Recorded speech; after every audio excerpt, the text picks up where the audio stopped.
Welcome to the Online Digital Marketing Podcast. We'll be discussing marketing strategies, trends, and tips that will help your business succeed in the digital age. Every episode, we'll be interviewing industry professionals and providing valuable insights on how to leverage digital tools for maximum engagement and ROI. Don't forget to subscribe so you can stay up to date on the latest trends in online marketing.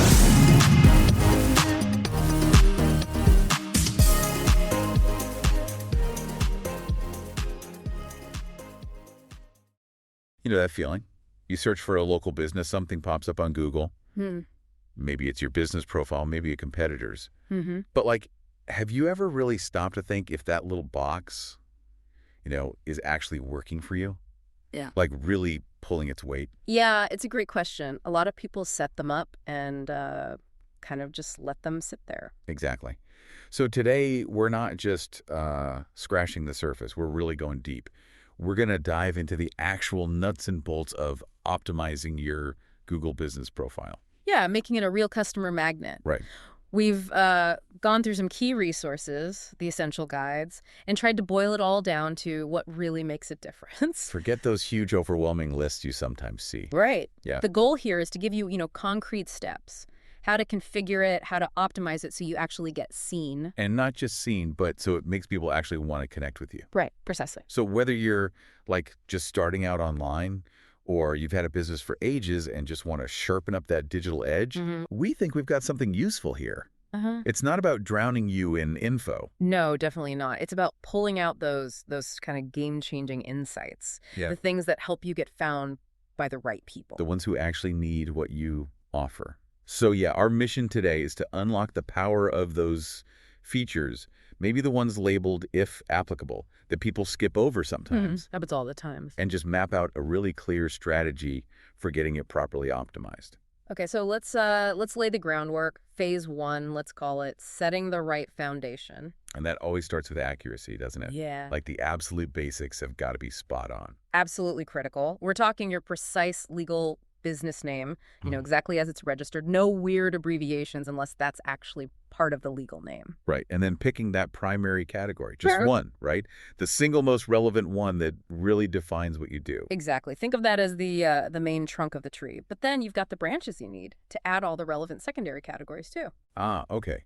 Why is that so important? Well, it helps Google understand the full scope of what you offer.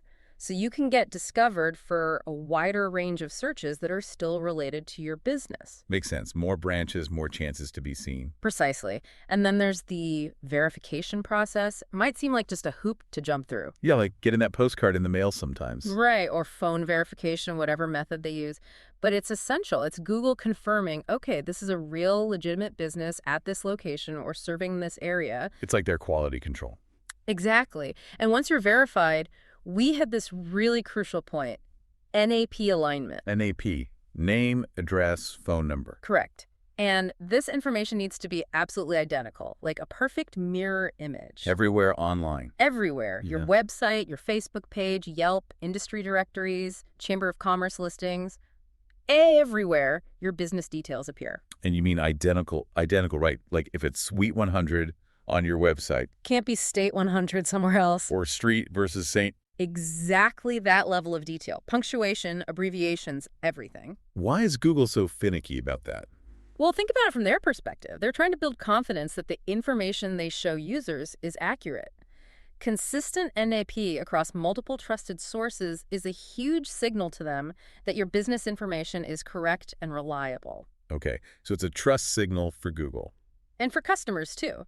If they see slightly different details in different places, it can seem a bit unprofessional, maybe even confusing, creates friction. Yeah, I can see that. Okay, so NAP consistency is key.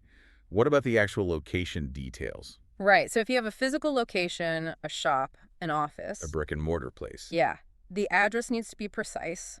And then critically, you need to check the map pin. Drag and drop it so it's exactly on your entrance if possible. You don't want people ending up next door or down the street. Definitely not. That's a terrible first impression. And you mentioned something interesting earlier, landmark directions. Ah, yes.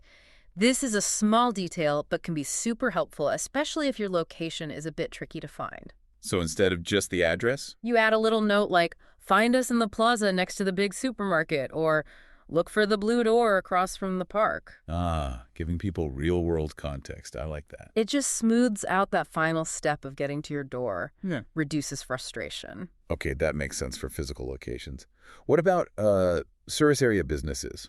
The ones that go to the customer, like plumbers or cleaners. Right, SABs. The strategy is a bit different there. You usually have the option to hide your physical address. Which is good if you work from home, maybe. Exactly, for privacy. But the non-negotiable part for SABs is defining your service area very clearly. So telling Google where you actually work. Precisely. You need to list all the cities, towns, counties, postcodes, whatever areas you cover. Be comprehensive. Don't just put one main city if you serve the whole region. And why is that so critical for them? Because that's how Google knows who to show your profile to. If someone searches for plumber in suburb name, and you've listed that suburb in your service area, you have a chance to show up. If you haven't listed it, You're invisible to them. pretty much. You're telling Google exactly where your potential customers are located. Got it. Okay, foundation laid, phase 1 done. What's next? All right, let's move into phase 2, detailed optimization. This is where we start adding more layers, more compelling information. Making it more than just a name and address. Exactly. First up, that business description. Google gives you, 750 characters? Yeah, not a huge amount, but enough to make an impact if you use it well. Right. So you want to naturally work in your main keywords, sure, but don't just stuff them in. Focus on what makes you unique. Your unique selling points, your USP. Exactly. What makes you different? Better. Why should someone choose you? Mention your key services or products. Maybe add a local touch, like serving the Valley for 15 years. And, proofread it. Oh, absolutely. Please. Good grammar, correct spelling. It reflects on your professionalism. Think of it as your online shop window. Keep it clean. Good analogy. Okay, description done. What about hours? Seems simple, but It is simple, but crucial to get right. Setting your regular hours is just the start. The big one people miss is special hours. for holidays, you mean? Yes. Public holidays, any day you have different hours than usual, you absolutely have to set those in advance. Imagine someone looking you up on Christmas Day or a bank holiday Monday. They need to know if you're open or closed. Saves them a wasted trip. Precisely. It prevents frustration. And then there's a nuance. Oh. Specifying service hours if they differ from your main business hours. Like a restaurant might have lunch hours, then close, then open for dinner, or maybe different departments in a store. Exactly. Or a mechanic might have workshop hours that are shorter than the reception hours. Providing that clarity is really helpful for customers. Makes sense. And managing expectations after hours. Yeah, setting up automated responses for messages that come in when you're closed is a great touch. Like, thanks for your message. We're closed now, but we'll get back to you first thing tomorrow. Something like that. It just acknowledges them, shows you're responsive, even when you're off the clock. Okay, hours covered. How does the website tie into all this? Hugely important connection. First, your website absolutely has to be mobile friendly. Most people search on their phones now. Non-negotiable these days. Pretty much. And remember that NAP consistency. Your website's contact page, footer, everywhere. That name, address, phone number must perfectly match the GBP. No discrepancies. Okay, consistency again. What else? You want to make sure the content on your website aligns with the categories you chose in your GBP. So if my primary category is Italian restaurant. Your website should clearly talk about being an Italian restaurant, mention pasta, pizza, Italian wines, It reinforces to Google what your business is truly about. It connects the dots between your profile and your own site. Okay, linking the themes. What if I have multiple locations? Crucial point for multi-location businesses. You need dedicated pages on your website for each location. Not just one generic contact page. No. Each location page should have the unique name, address, phone number for that specific branch. And then you link that specific location's GBP directly to that specific location page on your website. Right, keeping it super targeted and relevant for users searching for, say, the Uptown branch. Exactly. Yeah. It improves the user experience and helps Google understand your structure. And you mentioned something technical. Schema. Yeah, schema markup. This is a bit more behind the scenes on your website code. Think of it like adding special labels to your website information. Labels for Google. Pretty much. You're explicitly telling Google this specific string of text is our business name, this is our street address, these are our opening hours, this is a review. So it removes ambiguity for the search engine. Exactly. It's structured data. It helps Google understand your website content more deeply and accurately, which, in turn, can really benefit your Google Business Profile's visibility and how features like hours or reviews are displayed. Okay, so it's like giving Google a perfectly organized file cabinet for your business info. That's a good way to put it. All right, foundation is solid, details are filled in. Now, you mentioned phase 3, the, if applicable, power-ups. Yes. Unleashing enhanced features.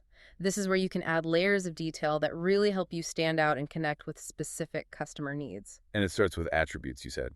Attribute selection, yeah. Google offers a whole bunch of these descriptive tags, and your job is to go through and select every single one that accurately applies to your business. Don't just pick a few. Nope, be thorough. Sure. Think about accessibility. Is there wheelchair access, accessible parking, restrooms? Okay, that's important. What else? Amenities. Do you have Wi-Fi? Outdoor seating. What about payment methods? Do you take contactless, specific credit cards? Even things like crowd characteristics. Is it usually busy? Is it family-friendly, LGBTQ plus friendly? Wow, that's quite detailed. It is. And the reason it matters is that customers might actually be searching using these filters. Someone might specifically look for a cafe with free Wi-Fi and wheelchair access. Ah, so by selecting those attributes, you make sure you appear in those more specific searches. Exactly. You're matching your business features to specific customer needs and preferences. It helps the right customers find you. Makes total sense. What about visuals? Huge. You absolutely need high-quality photos. Have what? The building. Yes, but also your team, your products, your services in action, the inside of your space. Give people a real visual taste of what you offer. Good photos build trust. They make it feel real. Use clear, well-lit images, I assume. Definitely. No blurry phone snaps from 5 years ago. Keep them current and professional looking. And I've seen some businesses with like 360-degree views. Oh. Virtual tours. Yes, if that's feasible for your type of business. Think restaurants, hotels, gyms, showrooms. A virtual tour can be amazing. Why is that? It's immersive. It lets people virtually step inside and look around before they even visit. It's a powerful way to showcase your space and atmosphere. Kind of like an online open house. Exactly. It can really reduce uncertainty for potential customers. Okay, these enhanced features sound great, but is it just set it and forget it then? Absolutely not.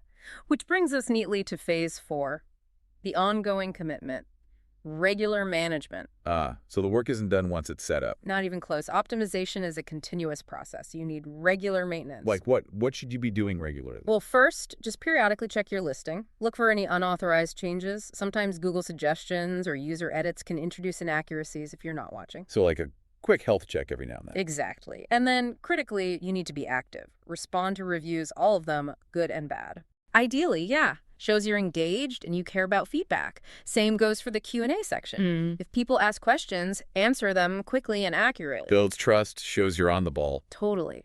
And don't let your profile get stale. Post regular updates. What kind of updates? Anything relevant. Announce a new product, talk about an upcoming event, share a special offer, maybe even highlight a positive review or a staff member. Keeps the profile looking fresh and active. Like a mini social media feed for your business on Google.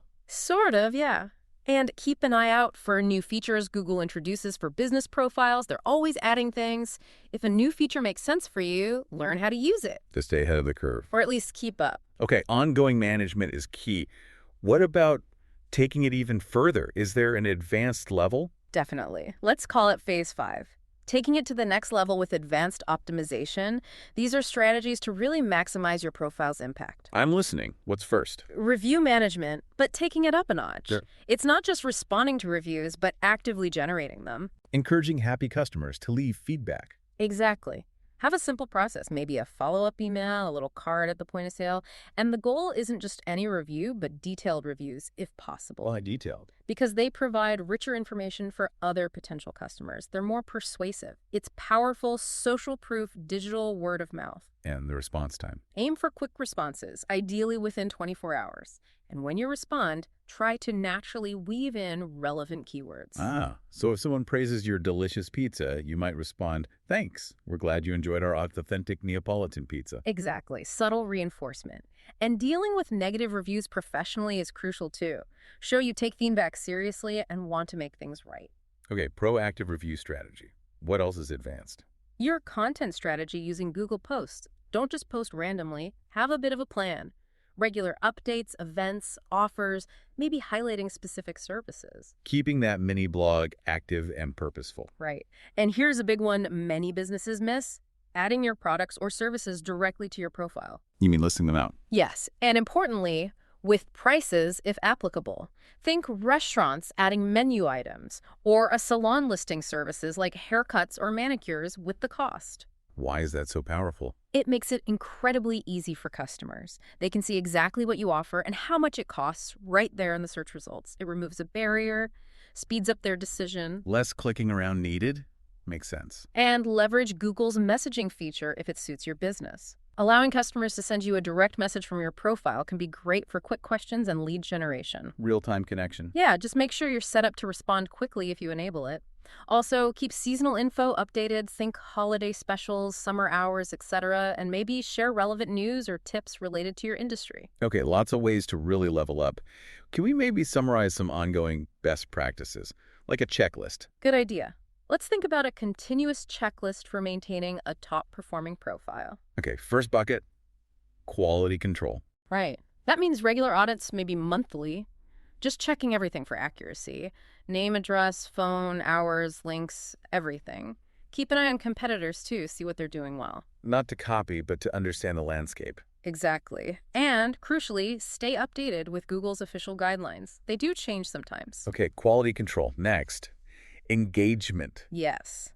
Quick responses are key reviews, messages, Q&A. Active management of that Q&A section, maybe pre-populate it with common questions and answers. Regular content updates through posts. Engage with your community where relevant. Be present and responsive. Got it. Third area. Monitoring. You need to actually track your performance. Use the Insights or Analytics section in your GBP dashboard. What should you look for there? How people are finding you, what search terms they used, what actions they take, clicks to website, calls, direction requests, popular times. Track your ranking for key terms. Monitor competitors' visibility too. Data-driven decisions. Exactly. Use the data to see what's working and what needs adjustment. And finally, compliance. Absolutely. Yeah. Always follow Google's guidelines. No dodgy tactics, no keyword stuffing, no misleading information. Keep everything authentic, accurate, and up to date. Play by the rules. Sound advice. So to wrap this all up then. Well, I think the main takeaway is that optimizing your Google business profile isn't a one-off project. It's an ongoing commitment. A cycle, really. Get the foundation right. Add those detailed optimizations. Leverage the enhanced features that apply to your business. And then commit to that regular management and advanced tuning. And the whole point, the why behind all this. It's about being there, being visible, and being helpful at the exact moment a potential customer is looking for what you offer.